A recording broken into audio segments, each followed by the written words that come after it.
Hello সবাইকে।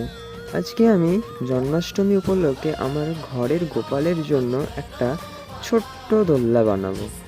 জন্মাষ্টমী বা কৃষ্ণ জন্মাষ্টমী একটি হিন্দু উৎসব। এটি বিষ্ণুর অবতার কৃষ্ণের জন্মদিন হিসেবে পালিত হয়।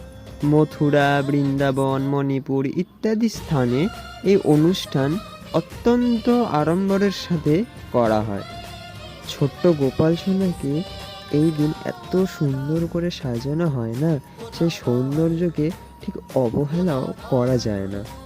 নতুন জামা, মুকুট, বাঁশি, দোলনা, বিছানা, গয়না ইত্যাদি পরিহার করলে গোপালের সৌন্দর্যটা না আরও দ্বিগুণ বেড়ে যায়।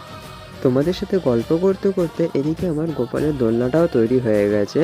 দোলনাটা কেমন হয়েছে আমাকে অবশ্যই কমেন্ট করে জানিও। আর যারা চ্যানেলে নতুন তারা অবশ্যই চ্যানেলটাকে সাবস্ক্রাইব করে লাইক, কমেন্ট, শেয়ার করে দিও।